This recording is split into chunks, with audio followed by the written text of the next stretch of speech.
Hello and welcome back to the workshop. Today's a special day because we've got the new camera which you're looking out of now.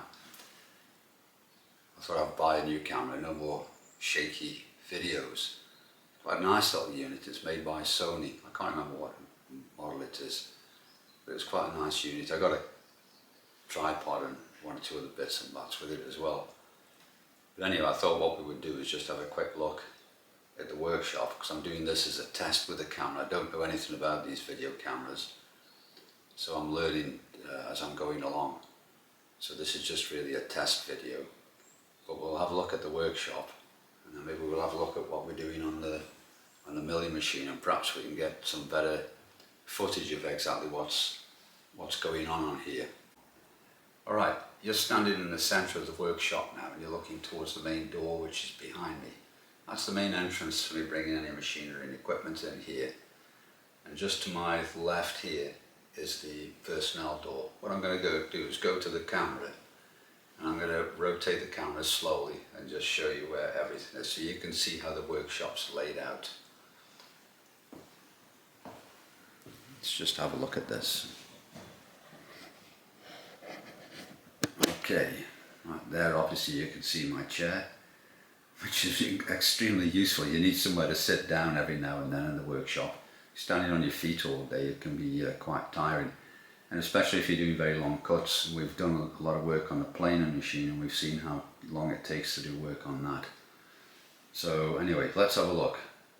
Let's move this and see where we go. The first machine we look at there in the corner, which is incidentally is where the power comes into the building. That's our Harrison Universal Milling Machine. It's a horizontal milling machine with a vertical head, but the bed also swivels one way and then the other way, so you've got about 90-degree swivel. We'll have a look at that machine in a bit more detail. In fact, we'll have a look at all the machines in a bit more detail at a later date. I just want to give you an idea of what I've got in the workshop at the moment. Alright, that's the milling machine.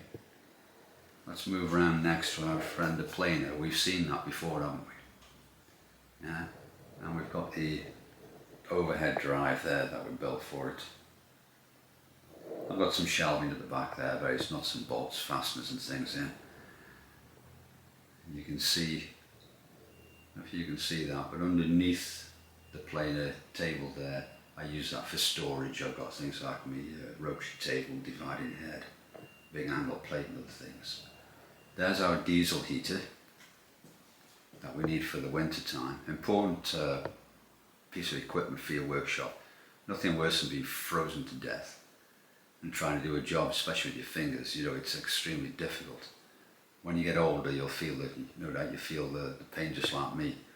Anyway, we've got our friend the Atlas 7A shaper. Pretty early one, I think that one's number 514. The number's stamped. I'll just point to it now so you can see the number's stamped on the way there, 514. That's where your number is on an Atlas shaper. But I'll come back. So okay, the next machine we're going to look at is behind that. So I'm just going to move you a little bit so you can see what's going on behind the shaper. Okay, there's the shaping machine from the other side, but behind it is the power hacksaw. That was the machine which was a kit from Hemingway Kits. I built that. It's done a lot of work actually, that machine has. I've been using it quite extensively this last week. Underneath the bench you can see we've got all kinds of bits of metal bar. I've got on the floor we've got 3 boxes there with bronze, brass and copper in, got various tooling. Let's just have a look at some of the stuff I've got underneath or on the bench. There's my vise, my trusty vise. That has done a lot of work. Underneath the vise you can see my files and all kinds of other tooling. So let me just move this a little bit further back and we'll have a better look. Okay, I've just moved you back a little bit now so we can see better. You can see in the corner what we've got is the blue and yellow machine there is my Warden Mark III tool and cutter grinder. That was another Hemingway Kits unit. I wanted a tool and cutter grinder because I wanted to get more accuracy with the grinding of the tools, especially tools for the lathe, you know, for thread cutting and things of this nature. I wanted to make sure I got the right angles because I wanted better quality work. You can see there just above the tool and cutter grinder we've got some shelving, and we've got various lubricants, we've got fluxes, we've got Loctite, I've got rivets in them, yellow and black boxes, and spanners up there, look at. I've got, I'm not missing any spanners, I've got some of them out and I'm using them.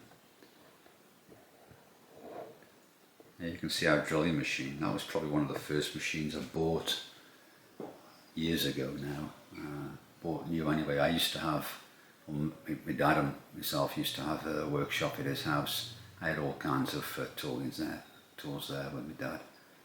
But when he passed away I had to clear everything out, and we took some of the tools into the works where I used to work, and other bits we had to get rid of. I didn't have the space at the house where I used to live for a workshop. But anyway, this was the first tool I bought at my other house. Really useful tool, the drilling machine. It's something that perhaps most people get as a first machine tool in the workshop. Once you can start drilling holes, you can start doing some kind of jobs. And of course the next thing people probably buy is the bench grinder.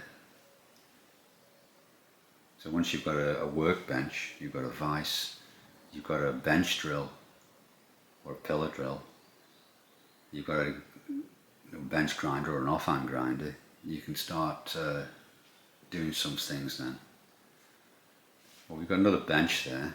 You can see that bench, it's a nice little useful feature. I was originally going to install the Warden Mark III tool and cutter grinder on that left hand end of the bench, so I had all the grinders on one bench. But I actually like using that end of the bench for putting my tools and bits of work and other things for the lathe. It's extremely useful having that bench there. I can lay things out on there and it's great. You can see I put a couple of little shelves on the end, which were going to be used just for storage of various things to help me. And which would have meant I would have made space then for the tool and cutter grinder to fit there, and it will fit there. But I thought, no, I don't want to put it there. And when I built the tool and cutter grinder up, I was building it up where it is now on the bench. Let's just go back and remind you where it is now. There it is. And I quite like it being there. It's quite useful.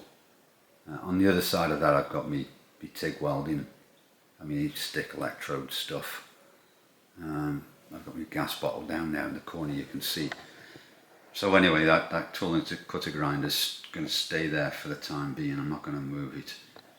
Underneath the bench there, that black box, I've got me Jasic TIG and stick welding unit.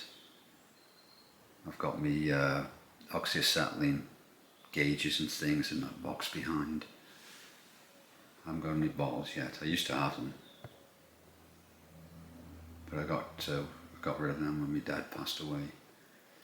They went took them to the works.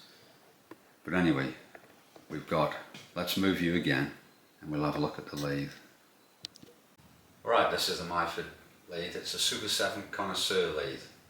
And I bought this direct from Myford in Myford, Halifax. Myford were taken over by RDG Tools at Myford when Myford went out of business. They used to be in Nottingham at one time. They closed down a few years ago and they were taken over by RDG. Anyway, they're still making these lathes and they make them in Halifax. So what I did, I went up to Halifax and I specified exactly what I required from the lathe, and they built it to my specification. It was brand new in August 2022, so it's 3 years old. Being the Super 7 connoisseur, two big advantages of that over the standard Super 7 lathe The first one is that it's got a 26mm bore through the headstock, which allows me to put a 1-inch bar through the headstock, which is extremely useful. And the second thing is this here, the digital readout. It's got DRO on the three axes. In other words, it's got the DRO on the transducer on the X, the Y, and on the compound. It's a really useful unit. I do use it quite a lot. One of the big features, of course, of this lathe is the fact that it's got an inverter drive on the motor, and you can just see down here the control panel to control it. That's the clutch lever. I use that in conjunction with this. I don't like to start the machine up with the clutch engaged, although it wouldn't be a problem, certainly not with an inverter drive. I like to start the motor up first, let it get up to speed, then I engage the clutch. There you go, you see it's in low range at the moment. But we can change the speed with the potentiometer.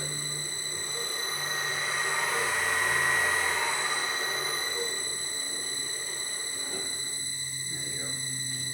That's quite a nice unit. I like the jog feature on here as well. The jog feature is extremely useful if you're going to be doing using the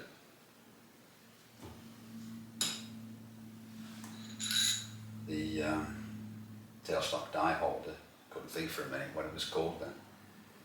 If you're using the tailstock die holder, you're cutting threads. I like to use the jog facility. Just put your finger on it, because it only dries when you've got your finger on the button, and you can just inch it along nice and steady. So that's okay. I like that. There are other useful features on the Myford lathe. One of the reasons why I did buy a Myford lathe was that it's got so much versatility. I'm into model engineering and things of this nature. I don't do commercial work nowadays. And what it does, it lends itself to all kinds of attachments, to making all kinds of components. It's like, in some respects, it's a bit of a self-contained machine. You can get a vertical milling attachment, which I've got in a box down here, which I've used quite extensively before I had the milling machine operational. But it's got a lot of versatility. It's probably the number one model engineering lathe probably in the world. There's probably a lot of copies and things out there, and you've probably got a lot of lathes from the Far East, really good little machines. But this is the one really that people would like to get hold of.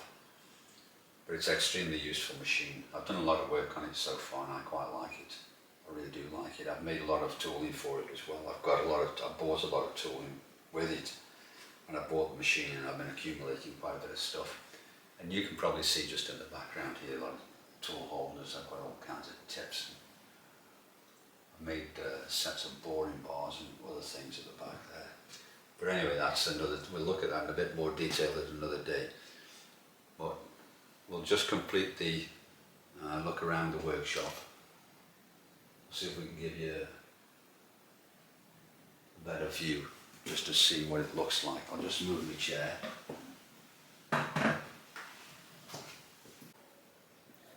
So there you can see there's the personnel door.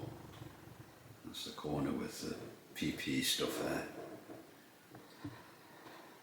We've got our lathe, you can see that, the bench with the grinder on, the drilling machine, and we've got our workbench down the bottom there. Got the shaper, and you can just about see the power hacksaw. We've got the planer, shelving behind it, our trusty universal milling machine, which is an excellent little machine.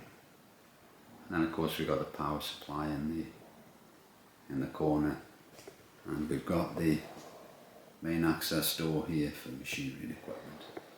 All in all, the workshop's about 20 foot 3 inches long, and it's about 12 foot 5 inches wide. I did orientate it north, south, east and west. So you're looking south at the moment, as well as the sun's outside. Means we get daylight in the workshop pretty much all day now. But yeah, this is my workshop, so I spend a lot of time in here, and so I wanted to make sure that it was laid out the way that I wanted it. I was going to have a bigger workshop, but I did did consider it, you know, with bigger machines, and I'd need more power and problems with planning permission and other things, and I thought, no, I don't want that. I want to do my own, you know, my own thing. I wasn't interested in doing big jobs anymore. I like the idea of doing model engineering and making tooling and equipment and doing various other little jobs. So I'm quite happy with it as it is. But anyway, there we go. That's a bit of a tour of the workshop. I hope you enjoyed that. We will look at you know, the machines in a bit more detail. I'll show you how to set some of the machines up. Things like the shaping machine and the planer. We can look at the milling machine, obviously, and the lathe. We can look at that. Now we've got a decent camera setup. We can look at some of the operations on these machines, just how I do them. There's a lot of creators out there, YouTube creators, who do some really excellent first-class work in their workshops, and they've got some great videos to show you how to do things. So yeah, but anyway, right, that's that wraps that up. So that's our little tour of the workshop. I hope you enjoyed it. Alright, that concludes our little look around the workshop, and I hope you enjoyed that. Just give you a flavour of the sort of things that I've got in here, where everything's installed and what it looks like. But anyway, thank you for watching, and we'll see what this video turns out. I'll do an editing on this tonight. I'll try and upload it tonight as well, and we'll see what it looks like. But hopefully it's a lot better than the other videos I've done. I was using my phone to make the other videos, so you've got the phone in one hand and you try and do things with the other. You can't do that. So let's hope this new camera works out better. Anyway, thank you for watching, and we'll see you on the next video, which might well be the milling machine. Alright.